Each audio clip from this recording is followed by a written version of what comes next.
The morning sunlight filtered through the restaurant windows at Giovanni's, casting long shadows across our family's usual Sunday brunch table. I sat quietly cutting my pancakes while my brother Marcus gestured wildly with his fork, launching into his familiar routine about my supposed failures and his superior business acumen. "I'm telling you, Amy, that coffee shop is wasted on you," Marcus declared, his voice carrying across the dining room. "You're just an employee there. When are you going to admit you're not cut out for business ownership?" Mom nodded approvingly from across the table, dabbing her lips with her napkin. "Marcus has the MBA, sweetheart. He understands these things better than you do."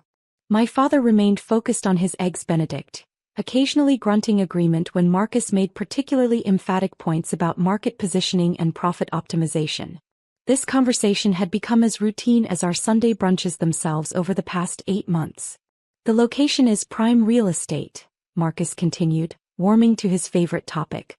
"Corner unit, high foot traffic, established customer base. But you're just working there. Like an employee. It's embarrassing for the family." I sipped my orange juice and let him talk. Marcus had been building toward this moment for months, ever since he'd graduated with his business degree and moved back home. He'd walk past being there, done that every few days, peering through the windows, taking photos of the customer lines, making notes on his phone about what he called optimization opportunities. "Your sister works very hard at that coffee shop," Mom said, though her tone suggested she agreed with Marcus about the fundamental problem. "But Marcus is right about the business side. You've always been more of a helper type, Amy. Not a leader." The familiar sting of dismissal washed over me, but I'd learned to let it pass through rather than fight it. I was 28 years old, and this family dynamic had crystallized around the time I turned 16. Marcus the golden child with his academic achievements and confident proclamations. Amy the quiet daughter who worked with her hands and kept her head down. "I've been researching the financials," Marcus announced, pulling out his phone. "The strip mall that coffee shop sits in? The whole thing is probably worth $2 million, maybe more. And that corner unit has to be pulling in $15,000–20,000 a month in revenue during peak season." Dad looked up from his plate for the first time. "That much?" "Easily. Maybe more. Amy probably doesn't even realize what she's sitting on." Marcus leaned forward, his eyes bright with entrepreneurial enthusiasm. "The owner is probably some investment group that doesn't understand local market dynamics. Amy, you should introduce me to whoever runs that place. I could negotiate a better lease, maybe even work out a purchase agreement." I set down my fork and looked at my brother. "I don't think the owner is interested in selling." "You don't know that. You're not thinking like a businessman." Marcus waved his hand dismissively. "Everything is for sale at the right price.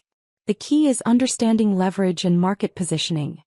Our server approached with the coffee pot, topping off cups around the table. The restaurant hummed with the quiet Sunday morning energy of families lingering over breakfast, the soft clink of silverware and murmured conversations creating a peaceful backdrop to our increasingly tense discussion. "Marcus has a point, honey," Mom said gently. "You've been working there for 2 years now? If you're not moving up to management or ownership, maybe it's time to consider other opportunities." "I like working there." "But you're limiting yourself," Dad interjected, finally joining the conversation fully. "Your brother sees the bigger picture. That coffee shop could be a real investment opportunity for our family." Marcus nodded eagerly. "Exactly. Family businesses stay in the family. It's about legacy, about building something together." He leaned across the table toward me. "Amy, I want to help you. We could be partners. I handle the business side, you handle the day-to-day operations. It's perfect." The presumption in his voice was breathtaking but not surprising. Marcus had always possessed an absolute confidence in his right to claim whatever caught his interest. In high school, it was my friends who suddenly became his friends. In college, it was the internship I'd applied for that somehow became his internship after a phone call from Dad. Now it was my workplace, which he'd decided should rightfully be his business venture. "The owner might not be interested in taking on partners," I said carefully. "You don't ask, you don't get." Marcus pulled up something on his phone. "I've been studying the foot traffic patterns and I've identified at least 6 optimization strategies that could increase revenue by 30% within the first quarter." He showed me a detailed spreadsheet he'd created, complete with projected earnings and expansion timelines. The amount of research he'd done was impressive, even if his fundamental assumptions were completely wrong. This is what I'm talking about, Mom said proudly. Marcus thinks strategically.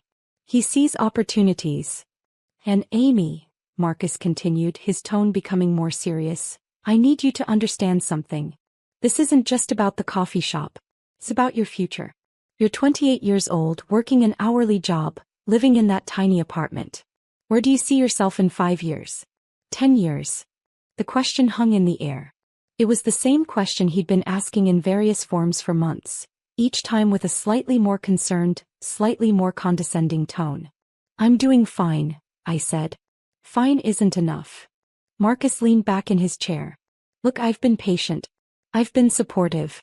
But watching you waste your potential at that coffee shop while the real opportunity sits right there, untapped? It's frustrating for all of us. Dad nodded slowly. Your brother is trying to help you build something real, Amy. Something substantial. The weight of their combined expectation pressed down on me.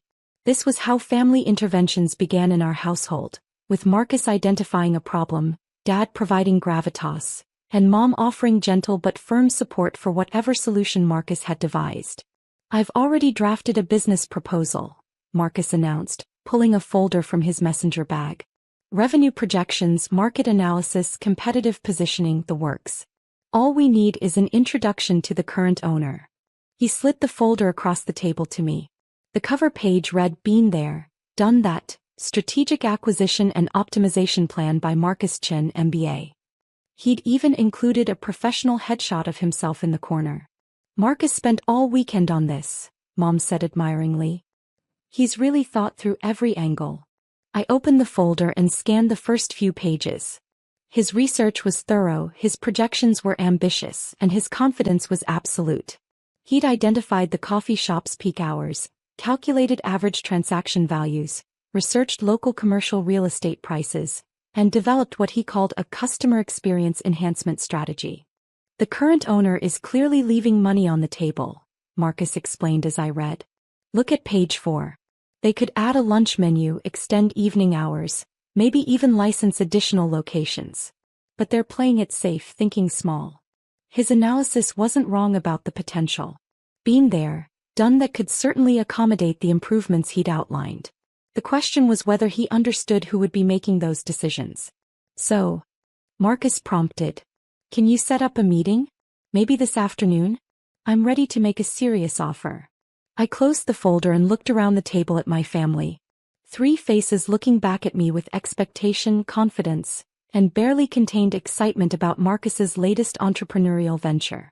I don't think the owner takes meetings on Sundays, I said. Tomorrow then. First thing Monday morning. Marcus was already pulling out his phone calendar. Actually, you know what? Let's just stop by after brunch. Introduce me informally, let me get a feel for their personality and negotiation style. Marcus, I don't think. Amy. His voice sharpened. I need you to stop making excuses and start thinking like a team player here. This is a family opportunity. We're talking about real money, real growth, real success. The restaurant around us continued its peaceful Sunday rhythm, but our table had developed the tense energy that preceded Marcus's more dramatic moments. I could see him building toward something, gathering the righteous indignation that had always been his most effective tool for getting his way. Your brother is offering to include you in something significant, Mom said quietly. Most people would be grateful for that kind of opportunity. I am grateful, I said. I just think there might be some complications you're not considering. Such as? Marcus leaned forward, his MBA training evident in the way he prepared to systematically address my objections. The current ownership structure might be more complex than you think. Ownership structures can be navigated. That's what lawyers are for. Marcus waved his hand dismissively. The real question is whether you're going to help your family succeed or continue making excuses. The conversation had reached the familiar inflection point where Marcus would begin applying pressure in earnest. I'd watched this pattern play out countless times over the years with friends, girlfriends, business opportunities, even family vacations. Marcus identified what he wanted, developed a plan for obtaining it, and then systematically removed obstacles until he achieved his goal. I'm not making excuses, I said carefully. I'm trying to explain that the situation might not be as straightforward as you think. Everything is straightforward if you approach it correctly.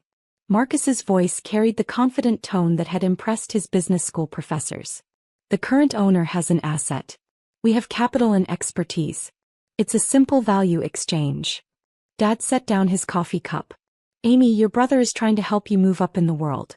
The least you can do is facilitate an introduction. The pressure was mounting in the familiar way. The three of them unified in their certainty that Marcus's plan was both brilliant and inevitable. I could feel the conversation approaching the point where my continued resistance would be interpreted as selfishness or fear of success. The owner is very private, I said. They don't usually meet with people they don't know. Then it's a good thing they know you. Marcus smiled. You can vouch for me, explain that I'm serious and well qualified. Family recommendation carries weight in business relationships. Our server returned to clear plates and refill coffee cups. The brief interruption gave me a moment to consider my options, though none of them seemed particularly appealing. I could continue making excuses until Marcus became frustrated enough to try contacting the owner directly. I could refuse outright and endure weeks of family pressure about my lack of ambition and team spirit. Or I could let this play out in the way that would ultimately provide the clearest resolution. All right, I said finally. We can stop by after brunch. Marcus's face lit up with triumph. Perfect. This is going to be great, Amy. Sometimes you need someone with business training to help you see opportunities clearly. Mom reached across and squeezed my hand. This is wonderful, sweetheart. Marcus is going to help you build something real. The rest of brunch passed quickly, with Marcus outlining his vision for transforming Bean There, done that into what he called a community hub with profit optimization. He'd already identified potential suppliers, researched equipment upgrades, and developed marketing strategies for attracting new customer segments. His enthusiasm was infectious in the way that Marcus's enthusiasms always were. By the time we paid the bill and headed toward the parking lot, even Dad was offering suggestions about accounting systems and business insurance options. We drove the 6 blocks to the strip mall in Marcus's car, with Mom and Dad following behind in their sedan. The Sunday afternoon sun cast long shadows across the parking lot, and the usual weekend crowd filled most of the spaces outside the anchor businesses. Bean There, done that occupied the corner unit with large windows facing both the parking lot and the side street. Through the glass, I could see the familiar afternoon scene. Customers reading newspapers at small tables, a line of people waiting to order, the warm lighting that made everything feel cozy and inviting. Look at that line, Marcus said as we got out of the car. Even on Sunday afternoon. The volume potential here is incredible. He walked toward the entrance with the confident stride of someone who'd already decided how this conversation would end. Mom and Dad flanked him like an entourage, their faces bright with anticipation about Marcus's latest venture. I followed behind, my stomach tight with the knowledge that this was about to become complicated in ways my family couldn't begin to imagine. The afternoon was about to take a very different turn than any of them expected. Marcus pushed open the door to Bean There, done that with the air of someone inspecting his future property. The familiar chime announced our arrival, and I saw several regular customers look up from their tables and wave. The barista behind the counter, Jenny, caught my eye and nodded toward the back office with a questioning look. Busy place, Dad observed, scanning the crowded tables and steady stream of customers. Exactly what I expected, Marcus said, pulling out his phone to make notes. High turnover, consistent foot traffic, strong local customer base. The fundamentals are solid. He walked to the counter like he owned the place, studying the menu board and pricing structure with obvious calculation. Jenny watched him with the polite wariness she reserved for customers who seemed likely to cause problems. Can I help you? She asked. We're here to speak with the owner, Marcus announced. About business opportunities. Jenny glanced at me, then back at Marcus. The owner doesn't usually take meetings without appointments. I'm Marcus Chin, he said as if his name should carry weight. This is my sister Amy, she works here. I'm sure the owner will want to discuss my proposal. The confidence in his voice was absolute. Marcus had never met a door that wouldn't open for him, never encountered an authority figure who wouldn't eventually be impressed by his credentials and enthusiasm. Let me check, Jenny said diplomatically. She disappeared into the back office, leaving Marcus to continue his inspection of the premises. He walked around the seating area like a real estate appraiser, noting table layouts and customer flow patterns. The space utilization could be optimized, he told Mom and Dad. Maybe 20% more seating capacity with better furniture arrangement.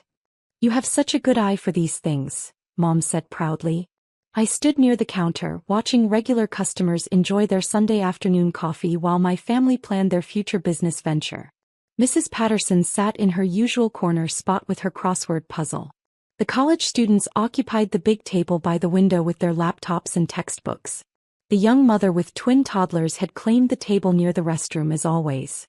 These people had become part of my daily routine over the past 2 years. I knew their orders, their schedules, their preferences for seating and conversation. They'd created a community here, and Marcus saw them as data points in a revenue optimization spreadsheet. Jenny returned from the back office with a slight smile. The owner will see you now, she said. Right through that door. Marcus straightened his tie and picked up his folder of business plans. This is it, Amy. Time to think big. We walked toward the back office as a group, Marcus leading with his MBA confidence, Mom and Dad flanking him with parental pride, and me trailing behind with growing certainty that this conversation was about to become memorable for all the wrong reasons. Marcus knocked on the office door, then pushed it open without waiting for a response. Good afternoon, he announced. I'm Marcus Chin and I'm here to discuss acquiring this business. He strode into the small office with his hand extended, ready to begin negotiations. Mom and Dad followed, their faces bright with anticipation. I stepped into the doorway and watched Marcus freeze mid-stride as he processed what he was seeing. Behind the desk sat Patricia Williams, the strip mall property manager, reviewing rental agreements with her usual Sunday afternoon efficiency. She looked up at Marcus's outstretched hand with polite confusion. I think there's been a misunderstanding, Patricia said calmly. I'm not the business owner. I just handle property management for the landlord. Marcus's confident expression flickered as he tried to recalibrate. Oh. Well, can you put us in touch with the owner? I have a serious acquisition proposal. The coffee shop owner? Patricia glanced at the papers on her desk. That would be Ms. Chin. Chin. Marcus looked puzzled. That's our name. Is the owner Chinese? Maybe we're related somehow. Patricia looked directly at me standing in the doorway. Ms. Amy Chin. She owns Been There, Done That through Chin Holdings LC. The silence that followed was profound. Marcus turned to stare at me, his MBA folder still clutched in his hand. Mom and Dad looked between me and Patricia with expressions of complete bewilderment. I'm sorry, Mom said slowly. Did you say Amy owns the coffee shop? Yes, ma'am. For the past 2 years. And actually, Patricia continued, pulling out another folder, Ms. Chin, your rent check bounced again this month. Not for the coffee shop. That one cleared fine. I'm talking about your brother's apartment on Elm Street. The one he's 3 months behind on. She handed me a notice that clearly listed Marcus Chin as the tenant in default. Marcus's face went through several color changes as he processed this information. Amy, what is she talking about? I own the coffee shop, I said quietly. And I own the strip mall. And apparently I'm your landlord. The business folder slipped from Marcus's hands and scattered across the floor, his carefully prepared acquisition proposal spreading across the office carpet like fallen leaves. That's impossible, he whispered. Patricia consulted her files with professional efficiency. Let's see. Chin Holdings owns this entire property. Ms. Chin also holds the mortgage on the building, the business license for Been There, Done That, and according to my records she's been covering her brother's rent shortfall for the past 3 months. She looked at Marcus directly. Your sister has been paying your bills, Mr. Chin. She asked me not to mention it to the family. Mom sank into the chair across from Patricia's desk. Amy, how is this possible? You work here. You're an employee. I work here because I own here. I like making coffee and talking to customers. I kept my voice steady. The business degree wasn't necessary for doing what I love. Dad found his voice. But the money, how did you? I started the coffee shop with money I saved working 2 jobs through college. The strip mall came later when the previous owner needed to sell quickly. I looked around the small office that had become the center of our family storm. I live simply because I like living simply. Not because I'm struggling. Marcus was still standing in the middle of the room, his professional confidence completely shattered. But you never said, you let me think. You never asked what I owned. You only asked what you could take. Patricia cleared her throat diplomatically. Miss Chin, about your brother's lease. The 3-month grace period you requested is expiring next week. Do you want me to proceed with the standard eviction process, or will the account be brought current? The question hung in the air. Marcus looked at me with an expression I'd never seen before, something between humiliation and desperate hope. I'll transfer money to cover his back rent, I said finally. But going forward he pays his own way. Amy, Marcus started, but I held up my hand. The offer to discuss business partnerships is interesting, Marcus. But I think we should start with you paying rent on time before we move on to acquisition strategies. Mom was staring at me like she'd never seen me before. How much is this all worth? Patricia glanced at me and I nodded. The strip mall appraised last year at $2.8 million. The coffee shop generates about $400,000 annually in gross revenue. Miss Chin also owns 2 other commercial properties in the downtown area. The numbers settled over my family like a heavy blanket. Dad sat down heavily in the remaining chair. You're a millionaire, he said quietly. I'm someone who worked hard and made good investments. I looked at each of them in turn. The same person I was this morning at brunch when you were explaining how I needed Marcus to help me succeed. Marcus finally found words. Why didn't you tell us? Because this is what happens when I tell you things. They become yours to manage, optimize, and improve. I gestured toward his scattered business proposal. I built something I love. You saw it as something to take. The office fell quiet except for the sounds of the coffee shop continuing to operate beyond the door. Customers laughing, the espresso machine hissing, Jenny calling out orders. The life I'd built continuing as it always had. Patricia began gathering Marcus's papers from the floor. I'll give you folks some privacy to discuss family matters. Miss Chin, just let me know about the rent situation. She left us alone in the small office that had suddenly become the center of a completely reorganized family dynamic. Amy, Mom said softly, we had no idea. We thought you were just getting by. I'm getting by. I'm getting by very well. Marcus sank into Patricia's vacated chair. I feel like an idiot. You saw what you wanted to see. You always do. I sat on the edge of the desk. The question is what happens now? Dad shook his head slowly. I don't understand how we missed this. You missed it because you decided who I was when I was 16 and you never updated your assessment. I kept my voice gentle but firm. Quiet Amy who works with her hands and keeps her head down. That story was easier than asking what I was actually doing with my life. But the apartment, your car. Mom gestured vaguely. I like my apartment. I like my car. I don't need expensive things to prove I'm successful. I looked at Marcus. Unlike some people, I don't need other people to know how much money I have. Marcus winced. The business proposal was very thorough. Wrong in every fundamental assumption but thorough. I picked up one of his scattered pages. Your market analysis was actually quite good. Really? Really? You're smart, Marcus. You always have been. But you're also arrogant, and that makes you miss important information. I handed him the page.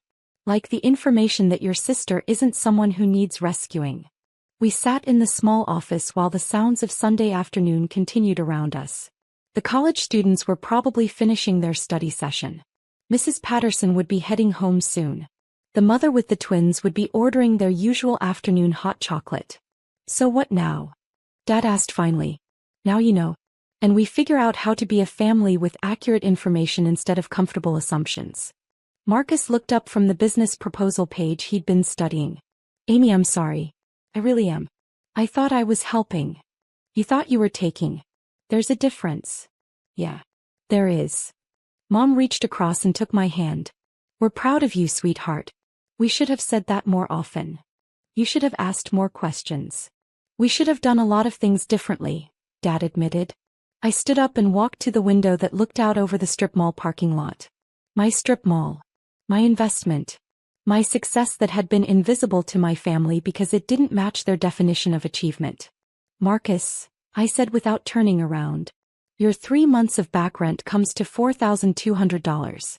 You can pay me back in monthly installments, no interest. But you pay me back. I will. I promise. And if you want to help with the coffee shop, You can start by working a few shifts and learning the business from the ground up. No shortcuts to management. I heard him gathering up the scattered papers of his business proposal. Would you really consider making me a partner eventually? I'd consider making someone who understood the business and respected what I've built a partner eventually.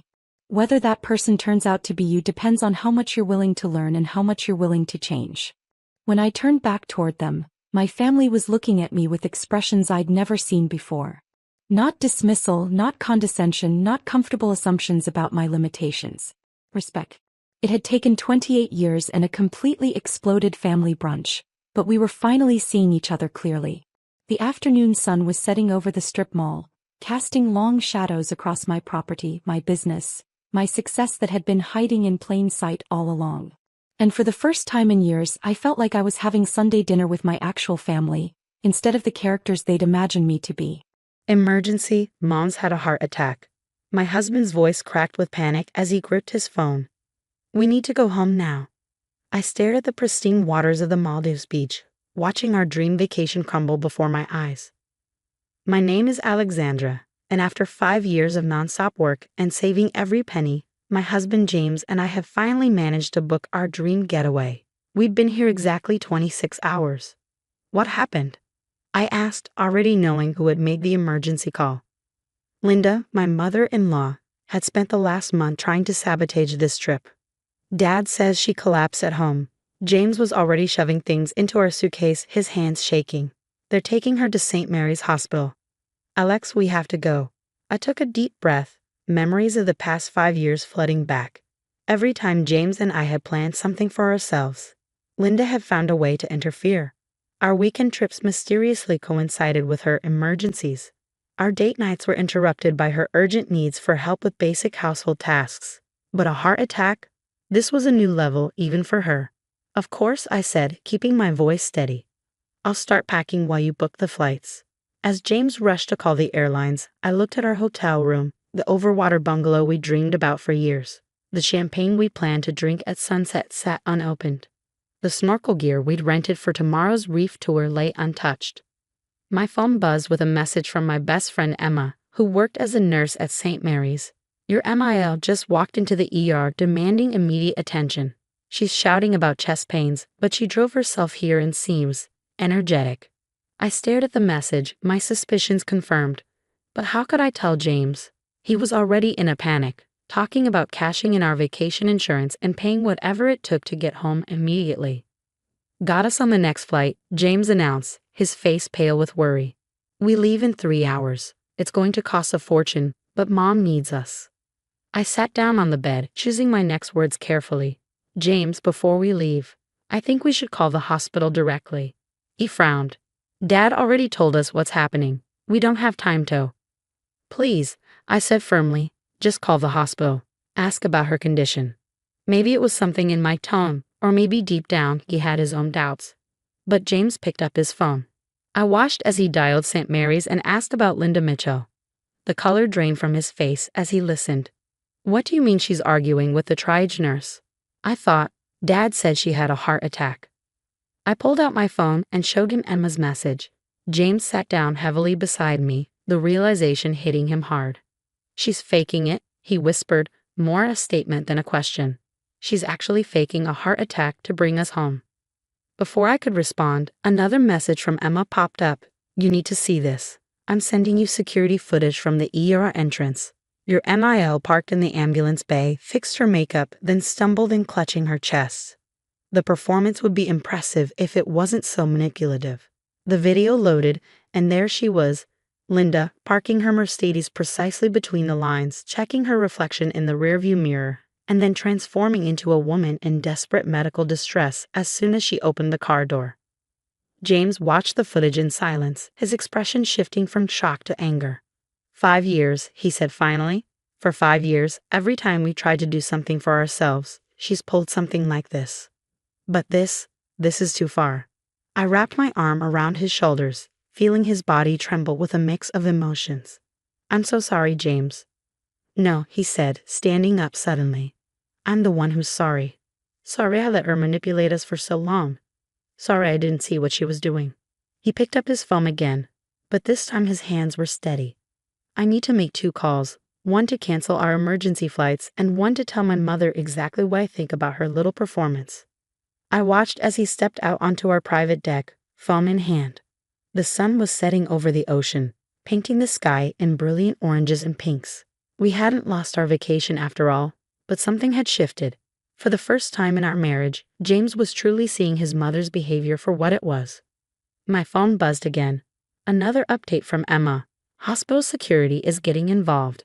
Your MIL is demanding to be admitted despite normal vitals and clear EKG.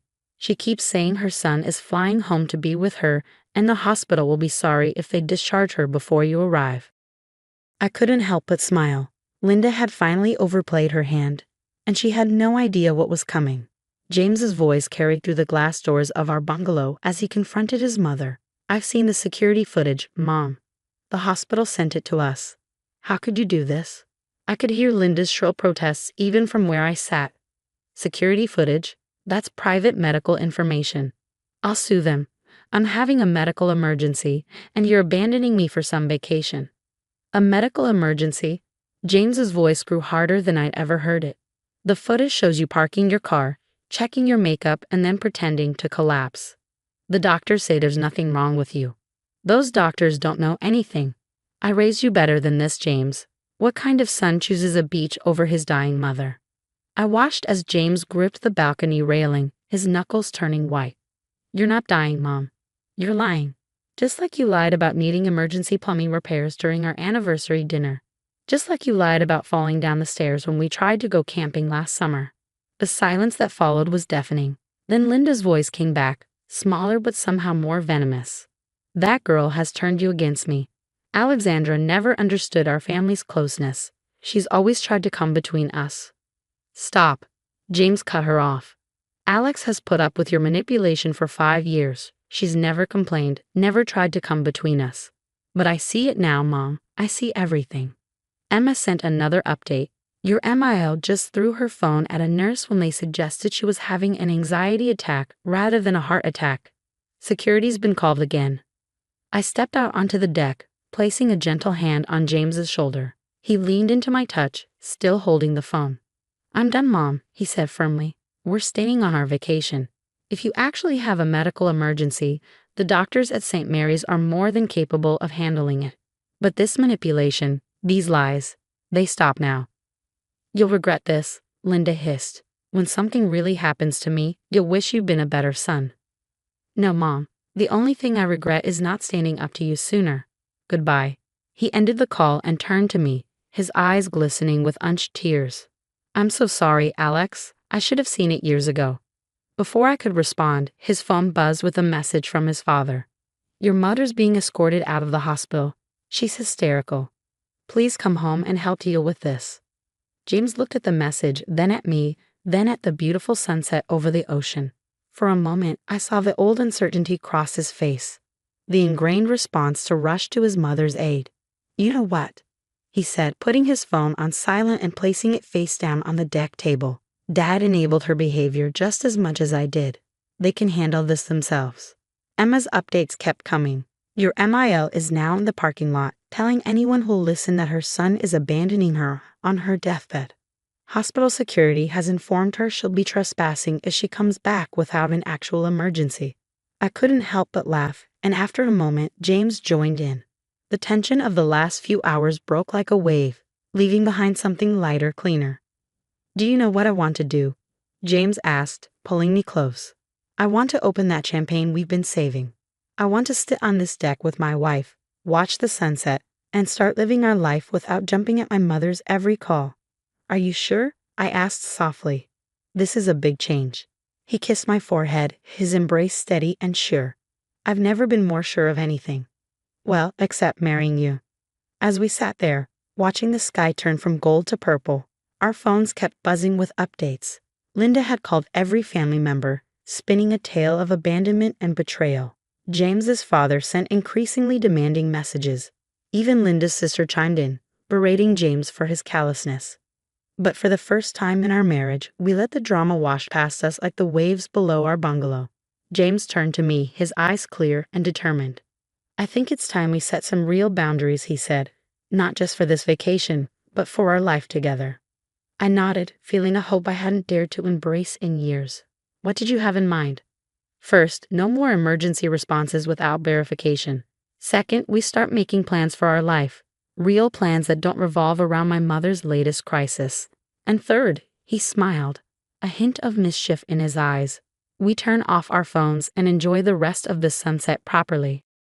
As the last rays of sun painted the sky, I curled into James's embrace, feeling the warmth of more than just the tropical evening. Something had shifted, not just in our vacation, but in our marriage. Linda's latest manipulation hadn't ruined our trip. It had given us something far more valuable than a week in paradise. It had given us our freedom. The rest of our vacation was everything we dreamed of and more. Without Linda's constant interruptions, James and I rediscovered what it felt like to just be us.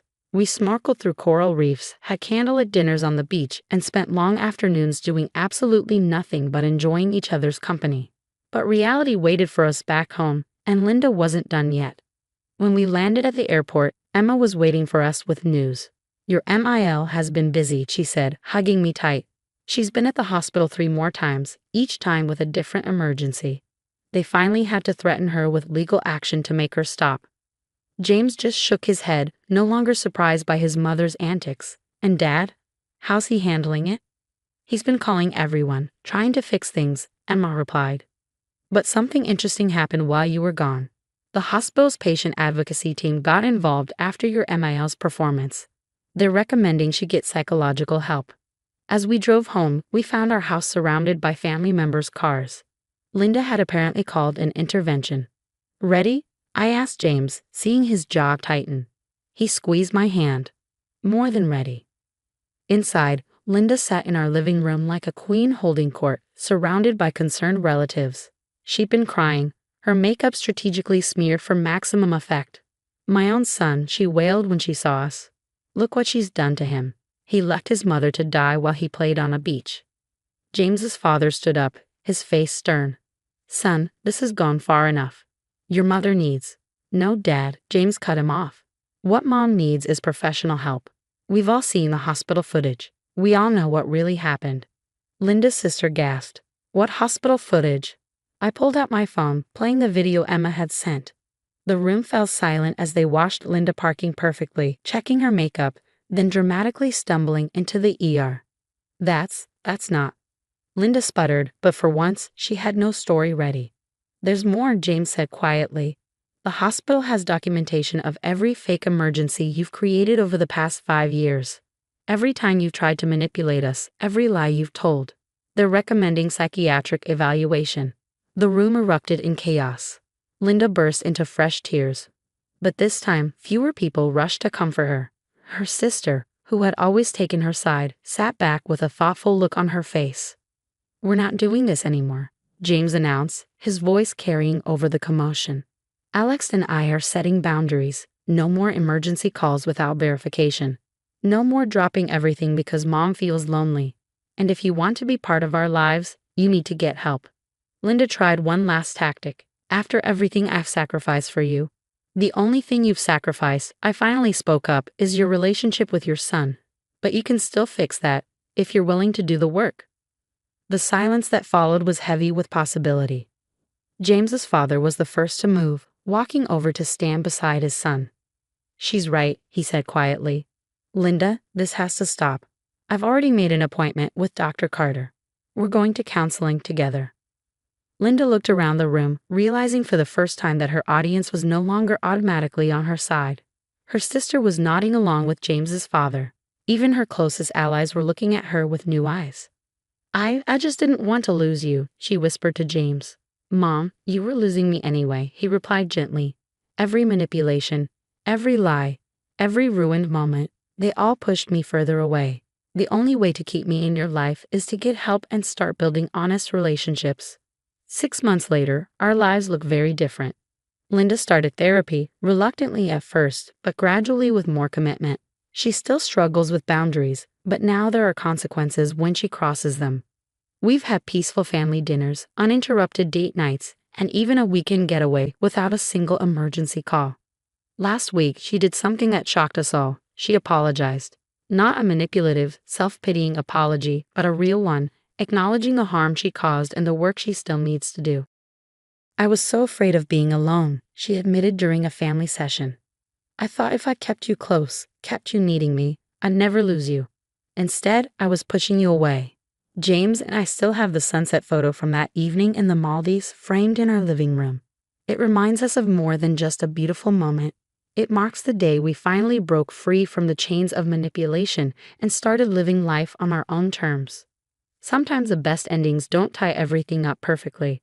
Linda is still working on herself, and we're still learning how to navigate our new boundaries. But now, when our phones ring, we don't feel that instant dread. We're no longer waiting for the next crisis, the next emergency, the next manipulation. We're just living our lives together, exactly as we should have been all along. Your husband is marrying Amanda right now. My mother-in-law's voice dripped with malicious delight through the phone. He won't divorce you or give you a penny. You get nothing. I stood in my kitchen, calmly stirring honey into my morning tea as Margaret continued her gleeful tirade. The sunlight streaming through the windows felt warm on my face, and I couldn't help but smile at the irony of the moment.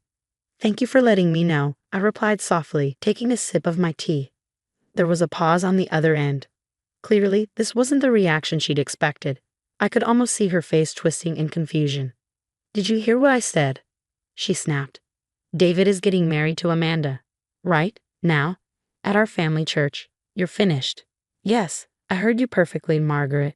Is there anything else?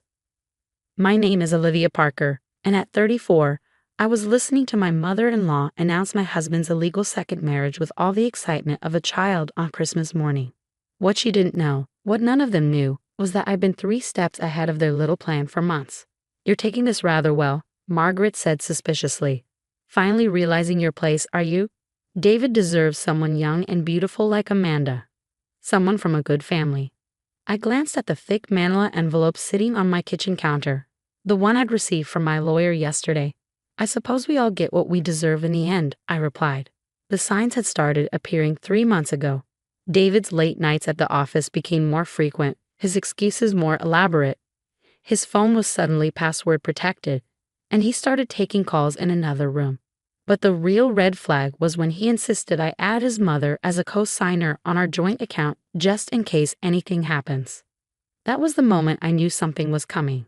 You see, David had always been his mother's perfect son, following her every suggestion, seeking her approval in all things.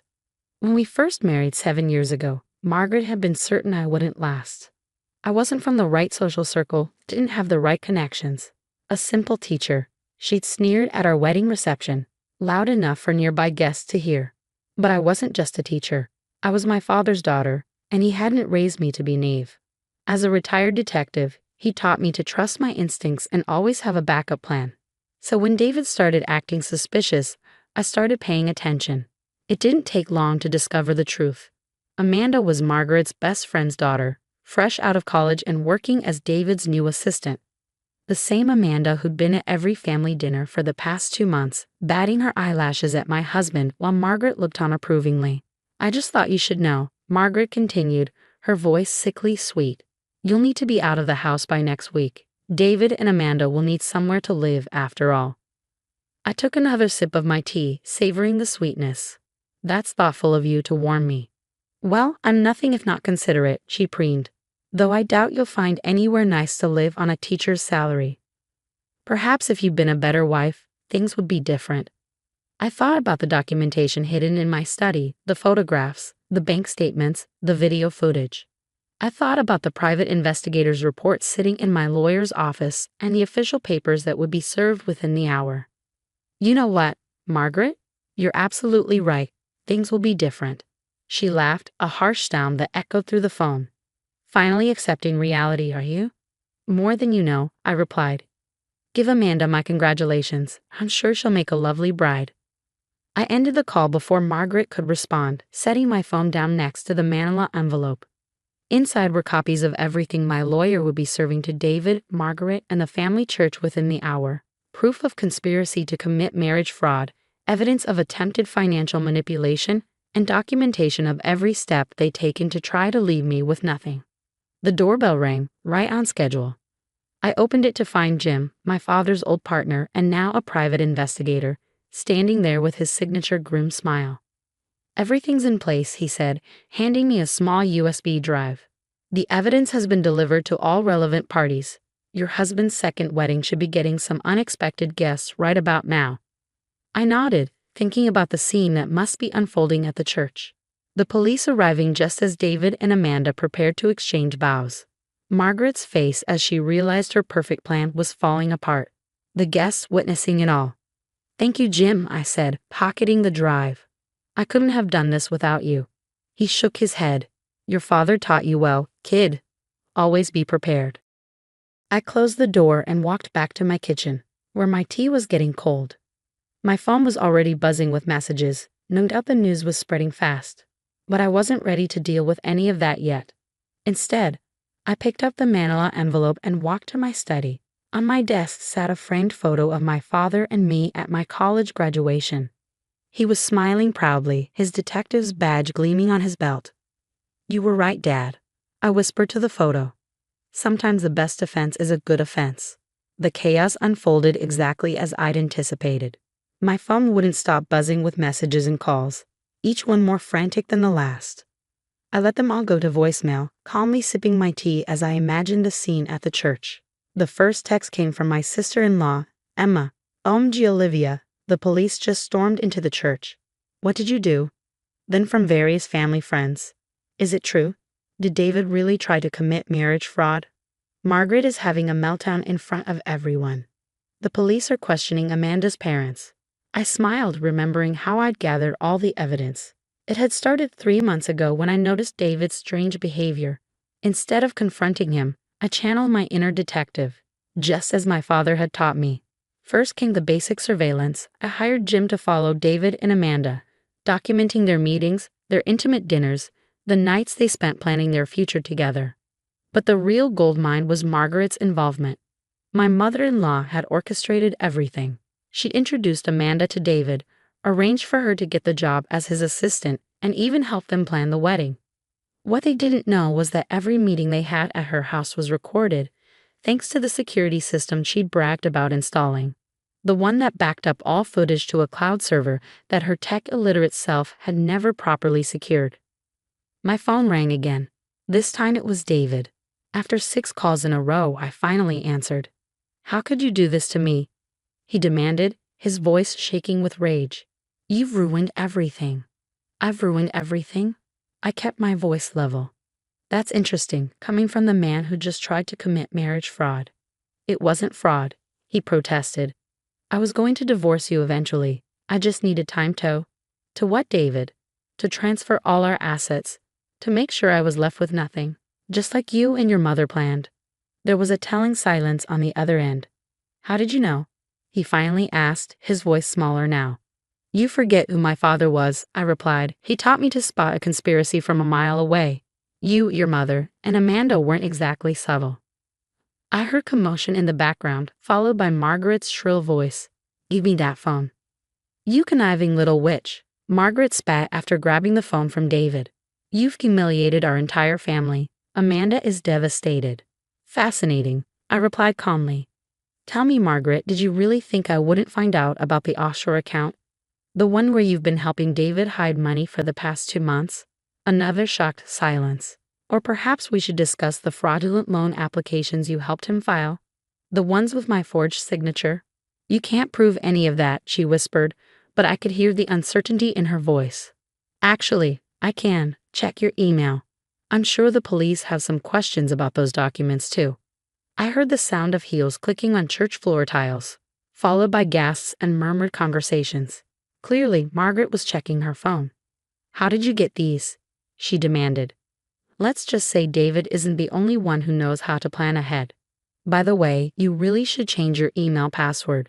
Using Amanda's birth date was a bit obvious." The evidence was comprehensive. Emails between Margaret and Amanda's parents discussing the plan, bank statements showing the money transfers, even recordings of their conversations about how to ensure I wouldn't get any of the assets in the eventual divorce. "The police are very interested in the forged loan documents," I continued. "Fraud charges are serious, Margaret. but I'm sure you knew that when you were practicing my signature. You've made a terrible mistake, Margaret hissed. We'll fight this. Go ahead, I replied. I'm sure the judge will be very interested in the video footage from your security cameras, especially the conversation where you and David discussed how to transfer assets without my knowledge. The sound quality is excellent, by the way. You really got your money's worth with that system. I could hear David in the background, demanding to know what footage I was talking about. Amanda was crying. Someone was asking about lawyers. One more thing, I added before hanging up. You might want to cancel the honeymoon reservations. I don't think David will be traveling anytime soon. His passport has been flagged. I ended the call and walked to my study window, looking out at the garden I planted when we first moved in.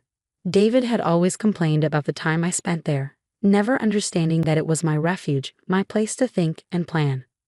The garden had taught me patience, something that had served me well these past 3 months. While they rushed to execute their plan, I'd taken my time, gathering evidence methodically, building an airtight case that would leave them no wiggle room. My phone buzzed with a text from Jim. Police have everything they need. David and Margaret are being taken in for questioning. Need me to come over? No thanks, I replied. I think I'll spend some time in my garden. It's a beautiful day for new beginnings. The aftermath was swift and decisive. Within weeks, David and Margaret were facing multiple fraud charges. Amanda and her family had quickly distanced themselves, claiming they'd been misled about the situation. The perfect plan they crafted had crumbled like a house of cards. I sat across from my lawyer, Sarah, as she laid out the final divorce terms. The evidence I gathered had left David with no negotiating power. He's agreed to all our terms, Sarah said, a satisfied smile on her face. Full division of assets, the house stays in your name, and he's responsible for all legal fees. Margaret's also facing separate charges for the forged documents. How's he taking it? I asked, more curious than concerned. Not well, especially since the school board suspended him pending investigation. Turns out they're not fond of principals who commit fraud. I nodded, thinking about the prestigious private school where David worked. His reputation had been everything to him. Another reason Margaret had wanted to handle the divorce quietly. And Margaret? Sarah's smile widened. She's been remarkably quiet since discovering all her security footage was logged as evidence. The country club isn't quite as welcoming to her these days. My phone buzzed with a text from Emma, David's sister. Can we meet for coffee? There's something you should know. I met Emma at our usual cafe the next day. Unlike her mother, she'd always been kind to me, though careful to stay neutral in family conflicts. Mom's selling her house, she said without preamble. She can't afford the legal fees, and none of her friends will help. Their reputations, you know. I sipped my latte, remembering all the times Margaret had hosted parties in that house, parading Amanda around while making snide comments about my common background. David's staying with her, Emma continued. Amanda's family threatened to sue them both for dragging their daughter into this mess. It's quite the scandal. And how are you handling it? She looked down at her coffee. I should have warned you. I saw the signs but didn't want to believe Mom would go this far. It's not your fault, I assured her. Your mother made her choices. You know what's ironic? Emma gave a bitter laugh. Mom always said you weren't good enough for our family, but you're the one who outsmarted them all. The following week, I received an unexpected visit from Amanda. She looked younger than I remembered, her confident demeanor replaced by nervous energy. I'm sorry, she blurted out as soon as I opened the door. I know it doesn't make up for anything, but I needed to say it. Margaret, she made it all sound so romantic. A secret wedding, true love conquering all. And the part about leaving me penniless, was that romantic too? She had the grace to look ashamed. I was stupid. I didn't think about you as a real person. Margaret said you were just after David's money, that you trapped him. While plotting to take everything I'd worked for, I finished for her. Quite the fairy tale. Amanda twisted her hands together. My parents are furious. They're making me transfer to a different university to avoid the scandal. I wanted you to know I never meant for things to go this far. I studied her face, seeing not the temptress Margaret had cultivated, but a young woman who'd been manipulated by a master player. Learn from this, I told her. Never let someone else write your story. After she left, I walked through my garden, breathing in the scent of the roses I planted years ago. They'd survived drought, storms, and Margaret's attempts to redesign my garden to be more suitable. Like me, they'd grown stronger through adversity. The final divorce papers arrived on a sunny Tuesday morning. As I signed them, I thought about the day I'd married David, how Margaret had whispered, "You'll never truly be one of us," during our family photos. She'd been right about that, at least. I was never meant to be one of them. Someone who valued appearance over integrity, who confused manipulation with strength. Jim stopped by that evening with a bottle of champagne. "Your dad would be proud," he said, raising his glass. "He always said you had good instincts." "I learned from the best," I replied, thinking of all the times my father had told me to trust my gut, to gather evidence, to be prepared.